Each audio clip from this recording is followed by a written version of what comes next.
ఏపీలో పాఠశాలలకు సంక్రాంతి సెలవుల విషయమై మార్పు జరిగింది అంటూ ఒక వార్త బాగా హల్చల్ చేసింది. అందులో భాగంగా చాలామంది అయితే కామెంట్ సెక్షన్‌లో కామెంట్ చేశారు. ఏంటి ఇది నిజమా కాదా అనేసి.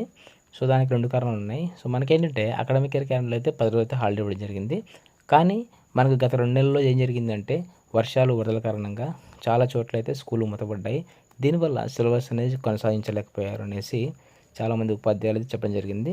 సో, అందులో భాగంగా ప్రభుత్వం కూడా ఏం చేసిందంటే గత 2 నెలల్లో ఇచ్చిన సెలవుల కారణంగా ఈసారి సంక్రాంతి సెలవులైతే కాస్త కొంతవరకు తగ్గించడం జరిగింది అనేసి ఒక న్యూస్ బాగా వైరల్ అయిపోయింది. ఇంకా ఫైనల్‌గా ఏంటంటే ఆ న్యూస్ అటు ఇటు చేరి ప్రభుత్వం దగ్గర అయితే వెళ్ళింది.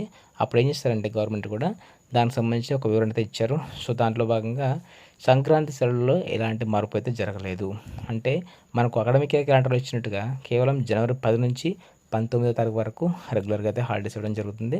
ఇందులో ఎలాంటి అపోహలు పెట్టుకోవద్దండి. సో, అలాగే 10థ్ క్లాస్ సంబంధించి సంకల్పంలో భాగంగా వాళ్ళకి ప్రిపరేషన్ ప్రణాళిక జరుగుతుంది. సో, వాళ్ళకి కూడా ఎలాంటి ఆటంకాలు లేకుండా అలాగే ప్రిపరేషన్ కొనసాగించేలాగైతే వాళ్ళు ఒక ప్రణాళిక రచించారు. అందులో భాగంగా మనకు జనవరి 10 నుంచి 19వ తారీఖు వరకు అయితే హాలిడేస్ ప్రకటిస్తున్నట్టుగా అయితే ప్రభుత్వం ఒక ప్రకటన విడుదల చేసింది. సో, దీనిపై మీకు ఎలాంటి అపోహలు వద్దు. అండ్ 10వ తరగతి వాళ్ళకి మాత్రమే రెగ్యులర్‌గా కొన్ని క్వశ్చన్స్ ఇవ్వడం జరుగుతుంది. వాటిని బాగా ప్రాక్టీస్ చేసుకొని ఎగ్జామ్స్ అయితే రాయాల్సి ఉంటుంది. సో, అదొకటే update. And stay tuned for more updates. And thank you so much for watching my video. And please do subscribe and do support me. And thank you.